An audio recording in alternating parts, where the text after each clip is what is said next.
Ethiopia has achieved many developments after the political reform has taken place in the country, marking a decisive turning point in its modern history. The reform ushered in a renewed vision centered on peace, unity, good governance, and inclusive development. Overall development trajectory of Ethiopia is really impressive, actually, because I feel like it is in high potential growth, because the country went through conflict, it went through pandemic, and it also went through a lot of natural disasters and things like that, but the economy persisted, and this stubborn economy is still growing regardless of what happened to it. And the most important part is that the countries are able to resist the foreign exchange constraints, and then also able to continue through all the problems that happened in the country. But now we get to a point where the country is able to resist all of these problems and march forward to the next chapter.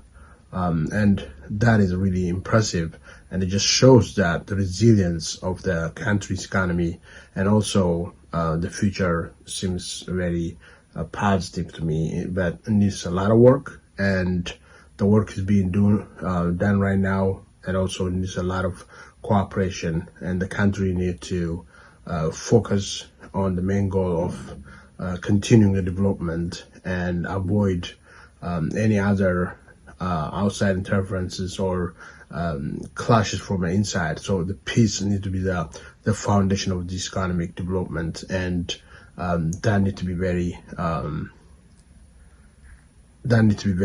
much the focus of the next 5 to 10 years. Despite facing complex internal dynamics and global pressures, Ethiopia has continued to advance its development agenda with a strong emphasis on sustainability, self-reliance, and longer-term national interests.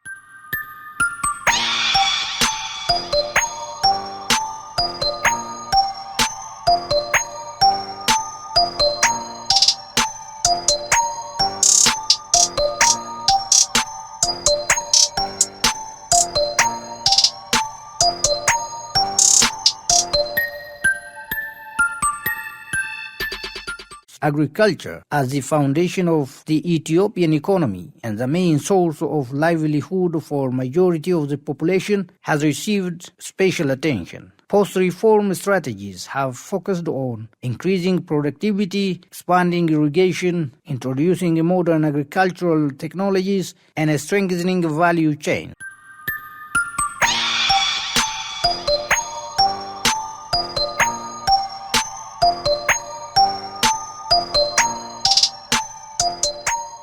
When it comes to agriculture, especially the emphasis is on wheat production, the country showed a very strong progress in tapping into the agricultural resource of the country, and that will definitely be seen in the number of wheat production, and also the farmers' ability to produce fruitful crops. That will actually help decrease the imports from outside countries, and also increase exports for foreign currency change, and to save foreign currency and also to get foreign currency. So I think that is one of the most impressive thing that I, even in my visit last time, see is like how this large scale agricultural production, especially in the Oromia region where I traveled, and see how the Oromia government is focusing on creating opportunities to farmers to use machineries, to get high-scale advice from the government to use the land, and also get fertilizers and things like that being arranged by the government. At the same time, able to provide microloans for farmers so they can produce, and able to at least cover the local needs of things like chicken production, eggs, and fruits and things like that. So the government is actually really involved in really highly, and this is what I'm talking about when I said, the development need to continue is also focus on what the country's most people consume, which is agricultural products, and that is really something that is really in the march, and also we need to put more effort in it so we can have more fruitful yield coming from it.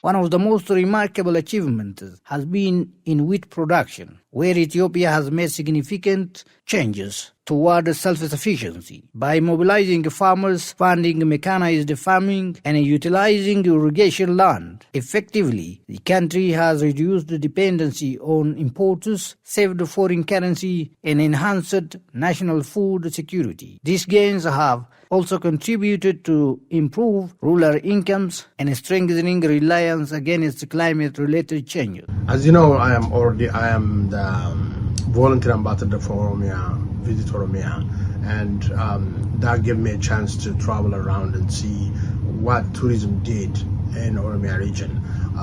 Basically, tourism means they have multifaceted reason or benefits. One of it is job creation, because it creates job when you open resorts and place to visit. Local people will get a job.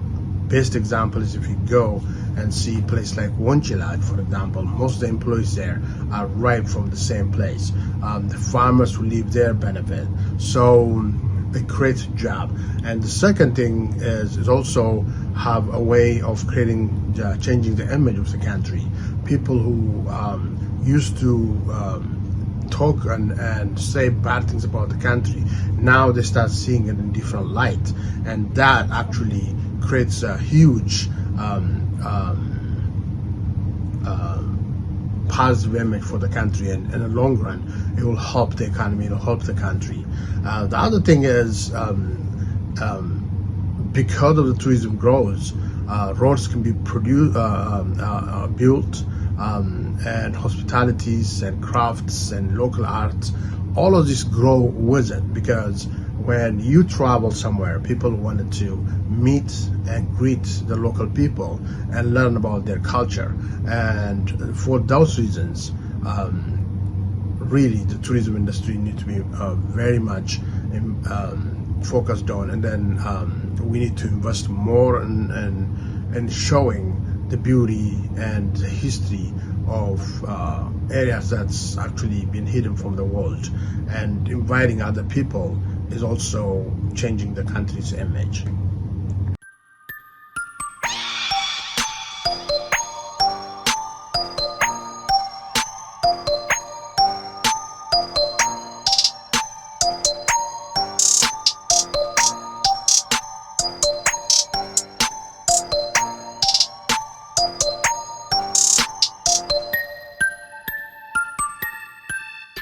Urban development has emerged as another critical area of transformation. Across the country, cities are experiencing rapid infrastructure expansion and modernization. The city development, especially the corridor thing, is really, really impressive.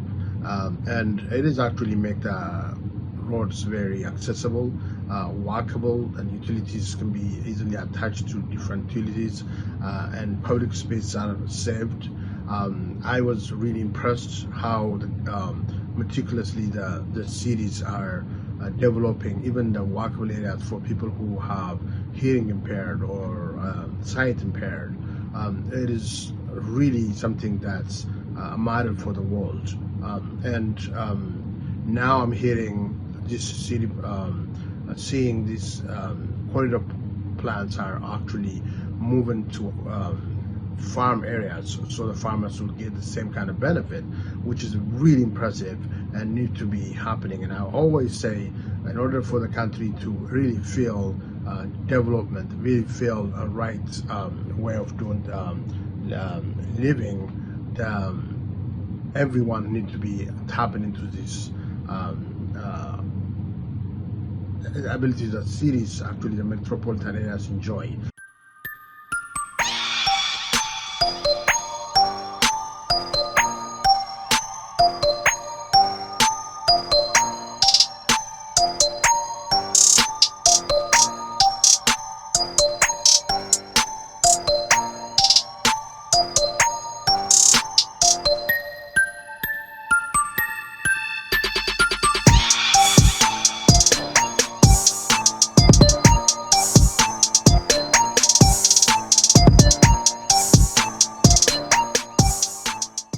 So the farmers having their own toiletries, going to local schools, libraries, and closed areas, walkable paths. People live in a very humane way of living, not with sleeping with animals or anything like that. Sleeping in the same space with animals, that's what I meant. But having their own dignified kind of living is going to uplift the lifestyle of the farmers, and which makes a lot of people move back to the farms and produce. So as you see in Ethiopia in the past 100 years, people actually left the farm and come to city, and the cities are crowded, the farms are kind of empty, and also this can change that, flip it upside down, because life is now getting really better in the farms, so people try to go back and be the part of that beautiful life, and at the same time be a productive part of the society.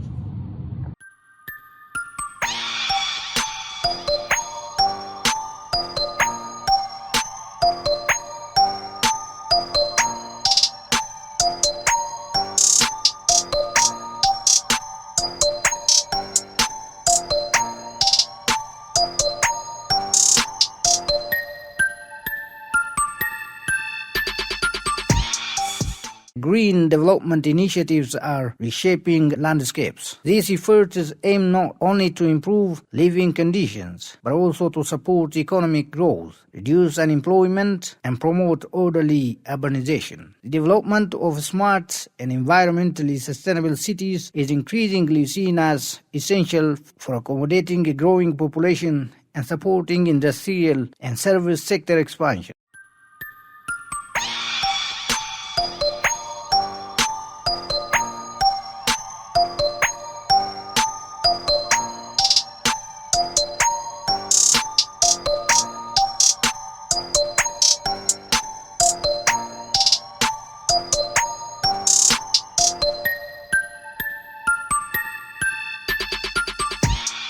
Tourism has been repositioned as a strategic engine of economic growth and international engagement. Ethiopia's rich historical heritage, cultural diversity, natural beauty are being developed and promoted more systematically.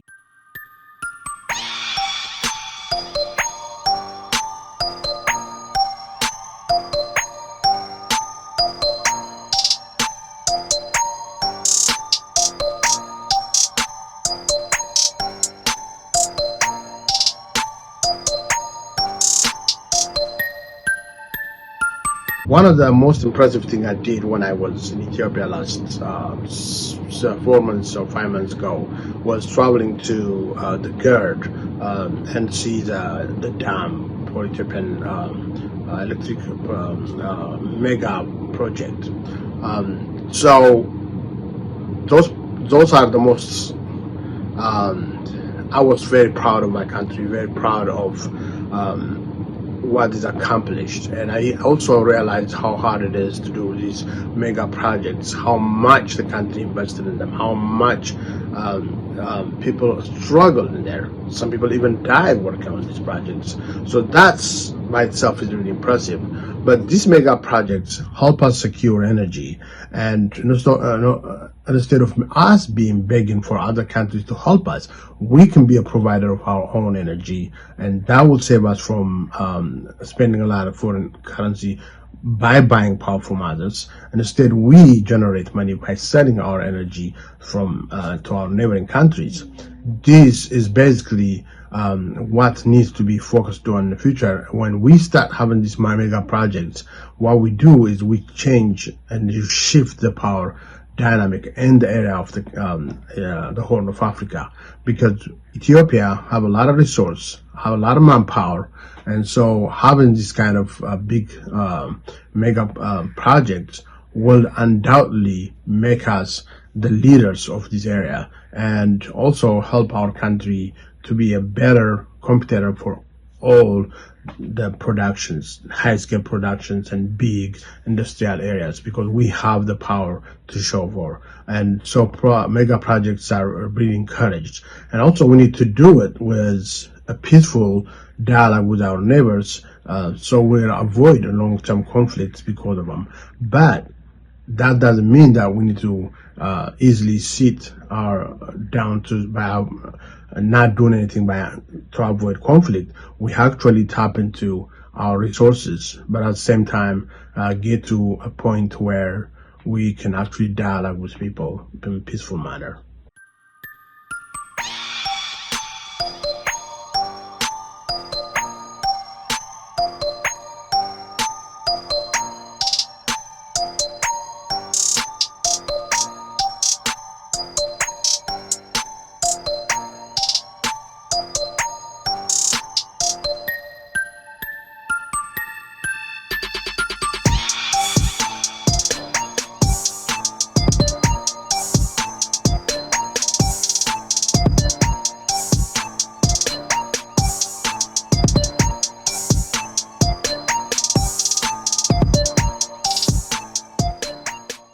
Tourism is also playing an important role in job creation, community development, and cultural diplomacy, helping to project a positive and accurate image of Ethiopia to the world. As we already know, Ethiopia has a very strong diplomatic relationship with a lot of other countries, and now Ethiopia is a sitting place for African Union for many years, and also now the member of the BRICS.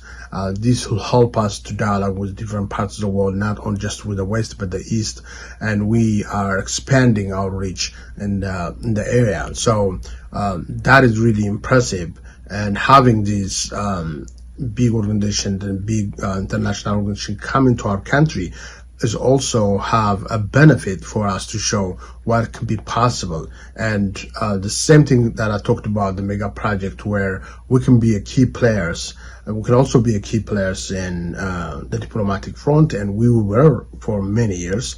We will continue to be that, and I think right now we are even growing, and that is really interesting. That's, for example, when we host big events, like Ethiopia is now in a bid for African Cup and 40 down the road. We're also going to host the COP, World Health Environmental Conference in 2 years. We also have annual African Union meetings that bring the world to the cities. All of these great big events will bring the attention to our country and help our country grow in a positive way and change the image of the country.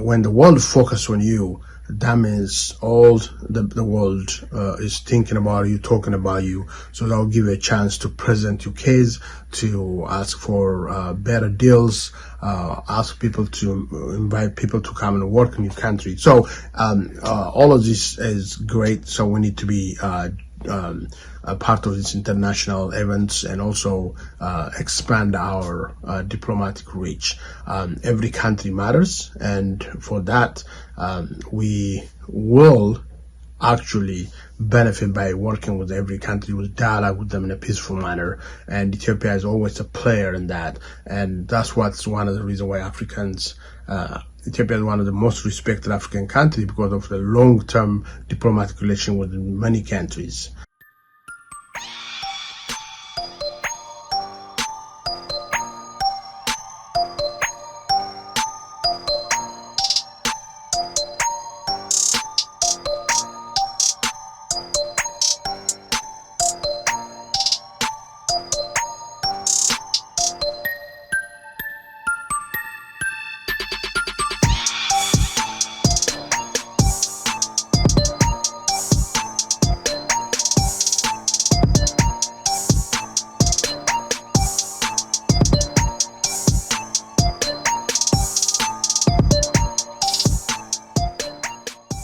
From an economic perspective, Ethiopia's post-reform period has been characterized by both opportunity and challenge. Efforts to liberalize key sectors, improve the investment climate, and strengthen private sector have been undertaken alongside microeconomic reform aimed at ensuring stability. While global economic disruptions, Ethiopia has demonstrated determination in sustaining growth, expanding productivity, expanding productive capacity, and building a more diversified and resilient economy. These reforms are laying the groundwork for inclusive economic transformation and long-term prosperity. Mega projects have become symbols of Ethiopia's ambition and strategic vision for development. Large-scale investments in energy, transport, industrial parks, and logistics infrastructure and designed to unlock economic potential, enhance regional connectivity, and support industrialization. Energy projects, in particular, are expanding access to